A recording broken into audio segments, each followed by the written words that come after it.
πέρασμα των χρόνων συμβαίνουν γεγονότα που παραμένουν και πρέπει να παραμένουν αξέχαστα από τις γενιές που ακολουθούν.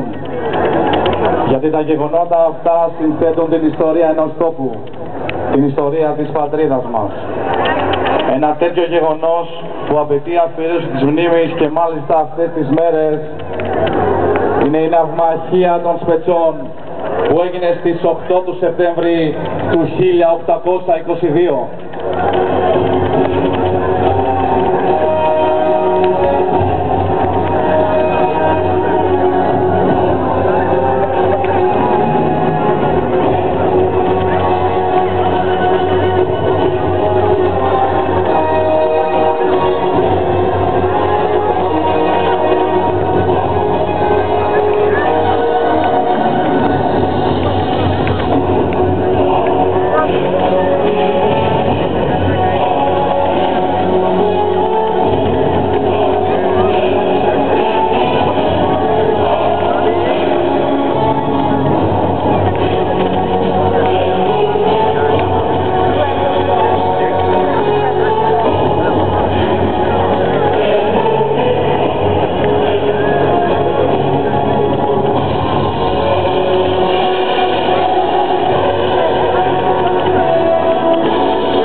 Οι Σπετσιώτες πρόσφεραν ανεκτήμητες υπηρεσίες στον αγώνα του 21. Από τα χρόνια της σκλαβιάς, οι γενναίοι αυτοί νησιώτες ζούσαν το όραμα της ελεύθερης πατρίδας. Έτσι ξεσηκώνεται το 1770, μόλις φαίνεται στις ελληνικές θάλασσες, ο ρωσικός στόλος με τους αδελφούς Θεόδωρο και Αλέξιο Ορλό. Αλλά η ρωσική βοήθεια είναι ασήμαντη και το κίνημα πνίγεται στο αίμα. Στο νησί αποβιβάζονται 500 Τουρκαλβανοί που προκαλούν φοβερές λαιλατσίες και καταστροφές.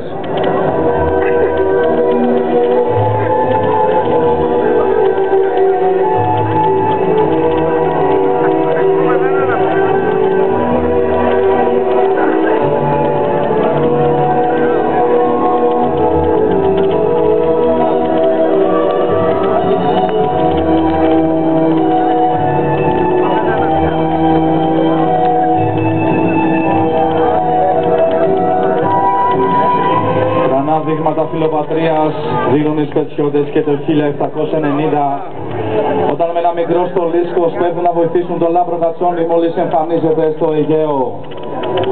Η συμμετοχή τους όμως και σε αυτό το κίνημα έχει φρικτά επακόλουθα για αυτούς και το νησί τους.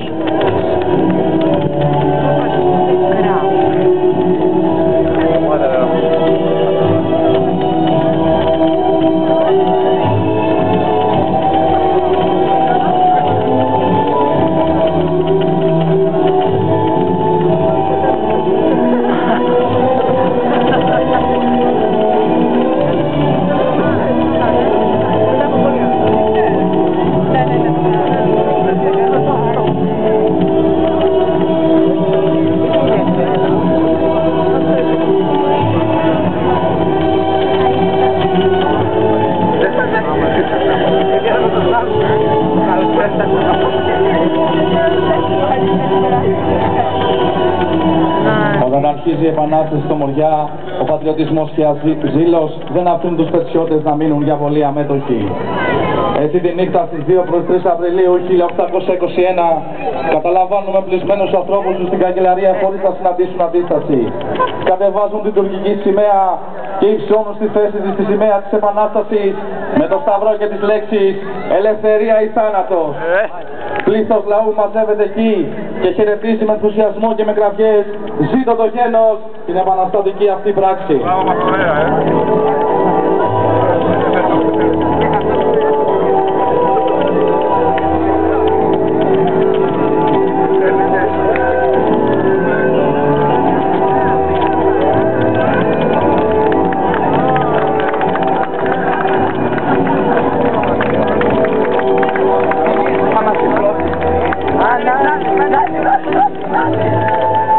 Το πρωί της 3ης Απριλίου, Κυριακής των Βαΐων, γίνεται δοξολογία με όλους τους ιερείς του νησιού στο Μητροπολιτικό Ναό του Αγίου Νικολάου. Το προαύλιό του υψώνεται η σημαία της Επανάστασης και όλοι οι σπετσιώτες, προύχοντες, πλοίαρχοι και λαός μέσα σε απερίγραπτο ενθουσιασμό ανταλλάσσουν ασπασμούς και ορκίζονται να αρχίσουν το αίμα τους πολεμώντας για την πίστη και την πατρίδα. Οι καμπάνες των εκκλησιών χτυπούν χαρμόσυνα, τα κανόνια των πλοίων εκπλησοκροτούν και ο λαός ξεχύνεται στους δρόμους για να πανηγυρίσει τη λευτεριά του.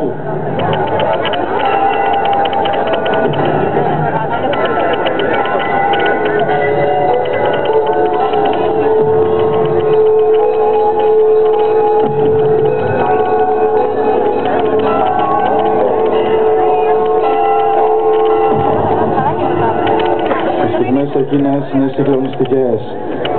Άλλοι ψέλνουν μεγαλόφωνα το θούριο του Ρίγα, άλλοι χύνουν δάκρυα χαράς και άλλοι γονείς κλινείς παρακαλούν το Θεό να βοηθήσει τον αγώνα τους. Τούτη την ώρα όλοι επομίζονται υπεύθυνα το μεγάλο χρέος να αγωνιστούν μέχρι σενός.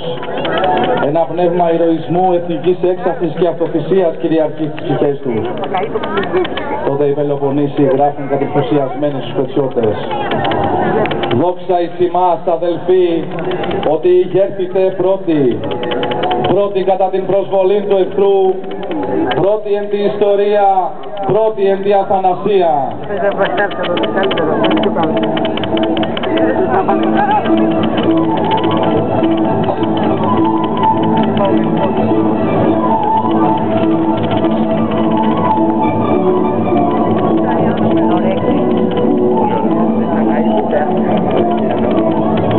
Οι Ανδρείς πετσιώτες μπαίνουν στον αγώνα, στέλνουν την είδηση στο Μοριά και στα άλλα νησιά. Με τα πλοία τους κινούνται προς όλες τις κατευθύνσεις, μοιράζουν επαναστατικές προκηρύξεις, ξεσηκώνουν τους διστακτικούς, ενισχύουν πολιορκητές και επιτίθεται εναντίον κάθε τουρκικού πλοίου που πλέει στο Αιγαίο. 11 καράβια τους πάνε για τη Μονεβασιά, αλλά 8 ανάμεσα στα οποία ξεχωρίζουν ο Αγαμένος Δασκαλίνας Βουμπουλίνας και ο Διομήδης των Ποτασέων αναχωρούν για τον Άφλιο. Κυριακή του Πάσχα ξεσηκώνουν τους Αριανούς. Στις 16 Απριλίου περνούν έξω από την ίδρια τρία τουρκικά φρίκια που έχουν εχμαλωτήσει στη Μήλο και ξεσηκώνουν τους πατριώτες και του τρίτου νησιού.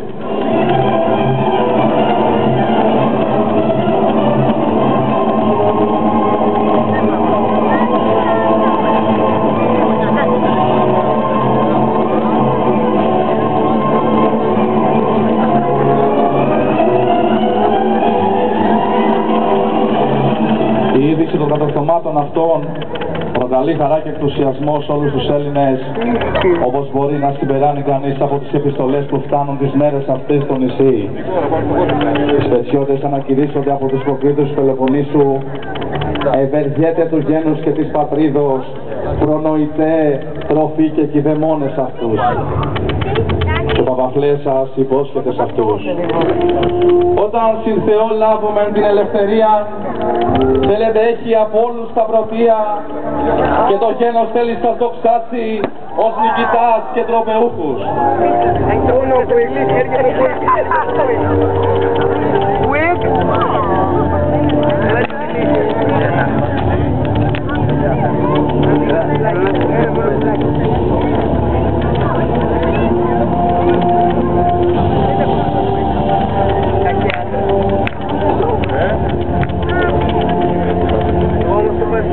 Αλυσίδα ολόκληρη από ναυμαχίες, μικρές και μεγάλες ναυτικές επιχειρήσεις και αποστολές συνθέτουν τον πίνακα της θαυμαστής δράσης του πετσιώτικου στόλου στον αγώνα του 21.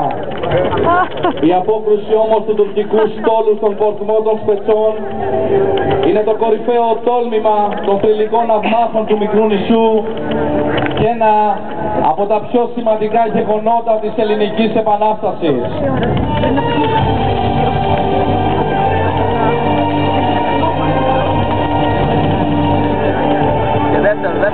Δεύτερο.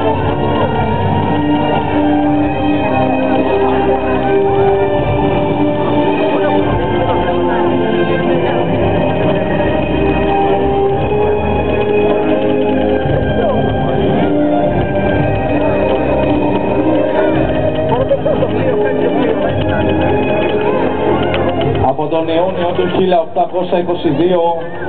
ο τουρκικός στόλος ενισχυμένος με αλγερίνικα, αιγυπτιακά και άλλα πλοία, υπό το νέο του αρχινάβαρχο Μεχμέτ Πασά, αφού πέρασε επιδεικτικά έξω από την Ύδρα, έπλεξε προς τον Κορινθιακό κόλπο. Οι Έλληνες είχαν πληροφορίες πως ο τουρκο-αιγυπτιακός στόλος σκόπευε να εισέλθει στον Αργολικό κόλπο και να προβεί στην καταστροφή των Σπετσών και της Ύδρας και να επισητήσει στη συνέχεια τον Άφλιο. Με την καταστροφή των δύο ναυτικών νησιών, οι Τούρκοι ήλπιζαν πως θα πλήξουν και θα συντρίψουν την επανάσταση.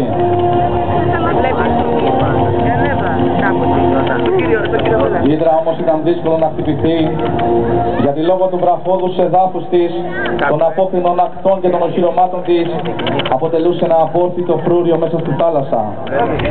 Πιο πιθανό φαινόταν να επιχειρήσουν να αποβιβαστούν οι εχθροί στις χαμηλές και ομαλές ακτές των Σπετσών. Γι' αυτό και οι Σπετσιώτες που περίμεναν από στιγμή σε στιγμή την εναντίον τους επιδρομή, σκέφτηκαν να μεταφέρουν τον άμαχο πληθυσμό του νησιού τους στην απόκρινη Ύδρα. Έστειλαν λοιπόν εκεί η επιτροπή από τον Γεώργιο Ανδρούσο και τον Ανδρέα Χατζιαναρχίδου για να συναντηθεί με τους προκρίτους της Ύδρας. Οι Ιδραίοι δέχτηκαν πρόθυμα να φιλοξενήσουν τις οικογένειες των Σπετσιωτών. Η απάντησή τους ήταν πράγματι συγκινητική. Βεβαιωθείτε ότι αν ομιγένει το έλθει μια παρομοία ανάγκη, εμείς θέλουμε να σας υποδεχτεί με τα πάσης αδελφικής αγάπης, θεωρούνται σας ως μνησίους ημών συμπατριώτας, δια να συναποθάνομεν ή να συνελευθερωθόμεν.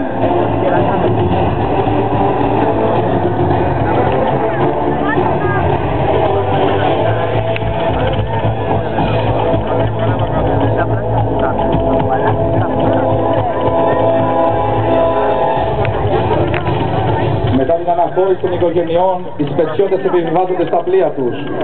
Μόνο ο Χατζηγιάννης Μέξ δεν θέλει να εγκαταλείψει τον τόπο του. Μένει στο νησί με 60 περίπου άνδρες που δίνουν όρκο να πολεμήσουν μέχρι θανάτου για την πατρίδα τους και αν χρειαστεί να σκοτώσουν τον πρώτο λιποτάκτη, ακόμα και έναν αδελφός τους.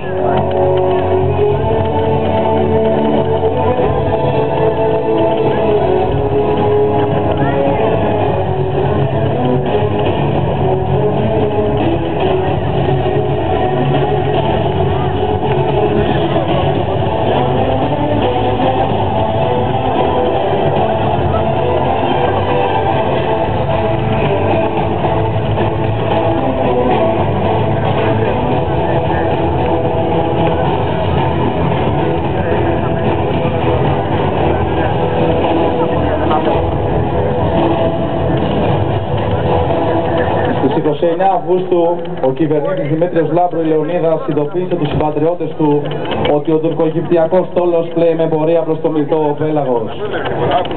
Και πράγματι, το πρωί της 8ης Σεπτεμβρίου του 1822, τη μέρα της εορτής των γενεθλίων της Θεοτόκου, ο εχθρικός στόλος φάνηκε απειλητικός ανατολικά των Σπετσών. Αν είχε σκοπό να επισητήσει μόνο τον Άφλιο, θα έπλεε δυτικότερα μεταξύ των Σπετσών και των Πελοποννησιακών ακτών.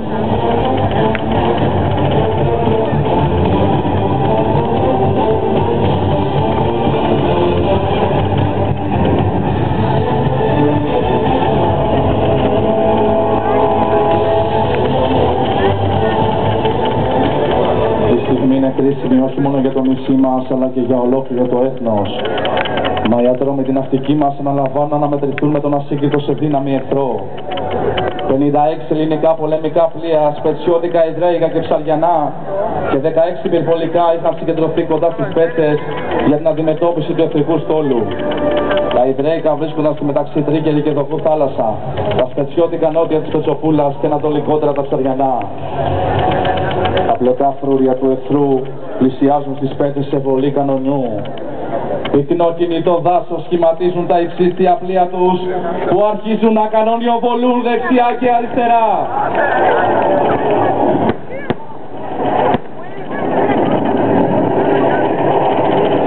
Από το φανάρι που βρίσκεται το κανονιοστάσιο των Σπετσών τους έρχεται η απάντηση στις βολές τους. Πάμε!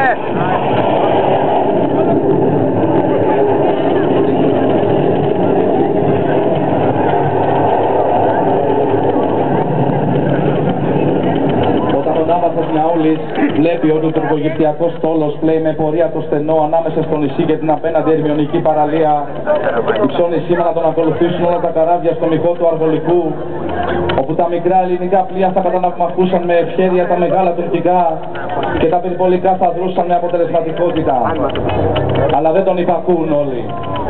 Ο Ανάργυρος Λεμπέσης, ο Αντώνης Κριεζής, ο Ιωάννης Τσούπας, ο Δημήτριος Λαύρου Λεωνίδας, ο Ιωάννης Κούτσης, ο Λεωνάρδος Θεοδωρής και ο Λάζαρος Παναγιώτας που βρέθηκαν ανατολικότερα επειδή νόμισαν πως ο Μιαόλης ήθελε να αποφύγει τη σύγκρουση, οδηγούν τα πλοία τους ανάμεσα στα εχθρικά και αρχίζουν πρώτοι να κανονιοβολούν.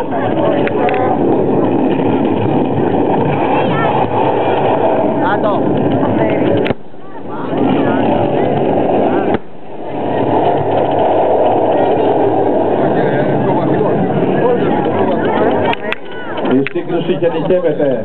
Τα πλοία των τριών ναυτικών νησιών τυπούν απλά για τον εχθρό που κυκλωμένος πυροβολείται τόσο από τα γύρω σκάφη όσο και από τις γύρω ακτές των Σπετσών και του Κρανιδιού.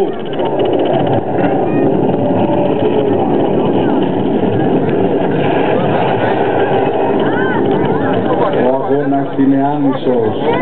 Οι Έλληνες όμως πολεμούν με αδάμαστη τόλμη και αυτοθυσία. Το όραμα της λευτεριάς καταργεί το φόβο του θανάτου και αποβάλλει από την ψυχή τους κάθε διστακτικότητα. 140 περίπου πολεμικά πλοία εκπλησοκρατούν συνέχεια 5 ώρες.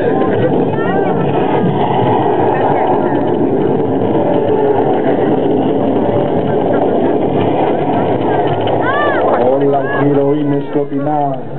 Πυκνός είναι ο καπνός και πάζει τα πάντα. Σεισμός γης ακούγεται και εκρήξεις αρμένος στη θάλασσα μαζί με φωνές, τρίνους και παρορμήσεις.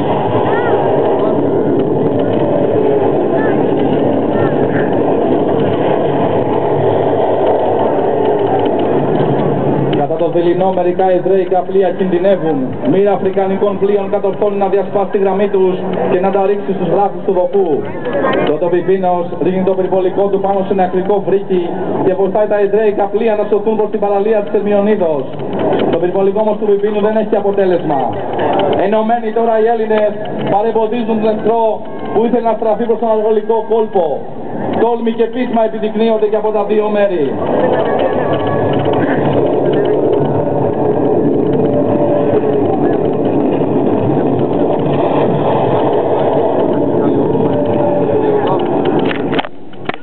Το τέλος της ναυμαχίας δόθηκε με μια νέα απόπειρα ελληνικού πυρπολικού.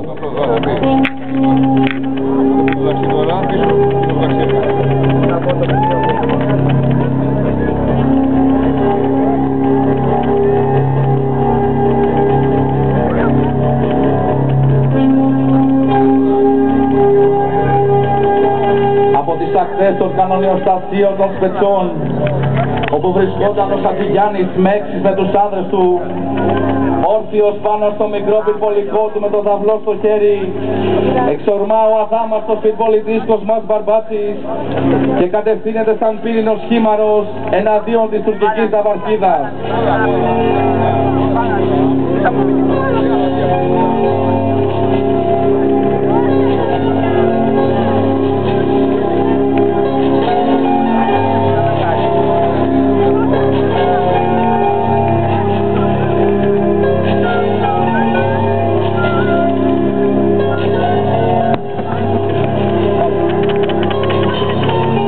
Οι Τούρκοι τον βλέπουν να προβάλλει μέσα από τους καπνούς της μάχης, κυριεύονται από πανικό.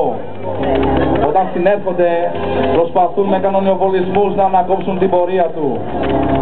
Βροχή τότε πέφτουν γύρω του οι πελώριες μπάλες των κανονιών του εχθρού. Μα ο γενναίος πυρπολιτής που σαν από θαύμα μένει άτρωτος, συνεχίζει την πορεία του προς την Αυαρχίδα. Οι Τούρκοι λιποψυχούν μπροστά στον επερχόμενο θάνατο και ο Μεχμέτ Πασάς Έντρομος δίνει το σύνθημα της υποχώρησης στο στόλο του που κατευθύνεται στο ανοιχτό πέλαγος. Ο δαυλός του Μπαρμπάτση παίρνει τον δρόμο στον εχθρό και τον τρέπει σε άτακτη φυγή.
άρεσε να γίνει αυτή. Δεν δύο μάκαρμα. Τώρα το πατάει. Δόθηκε.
με δάκρυα στα μάτια έστειλαν ευχαριστήριες ΔΕΗ στη Θεοτόκο, στην οποία απέδωσαν τη μεγάλη και αποφασιστική νίκη του.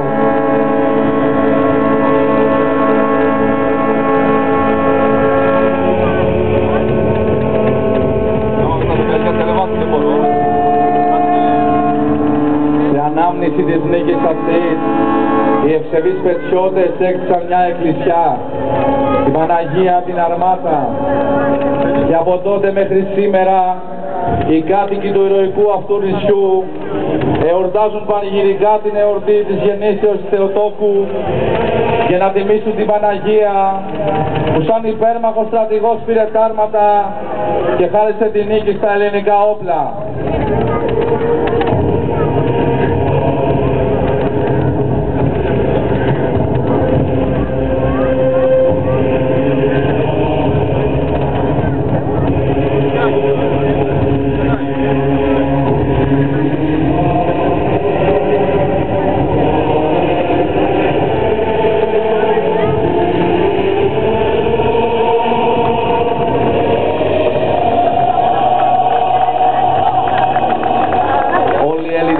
αγωνιστές, σπετσιώτες, Ιδραίοι, Ψαριανοί, κυβερνήτες και πληρώματα, τη μέρα της ναυμαχίας των σπετσών αγκάλιασαν το φως της αιωνιότητας.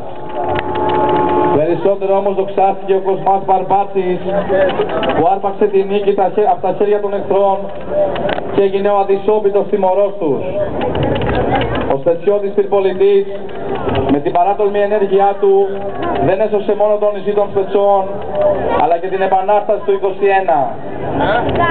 Γι' αυτό και ο δαυλός του θα φωτίσει για πάντα μια σελίδα δόξας και τριάμβου στη νεότερη ιστορία της Ελλάδος και θα διδάσκει στις επερχόμενες γενναίες πως τίποτε δεν αξίζει στη ζωή, ούτε η ίδια η ζωή, όσο η εθνική ελευθερία.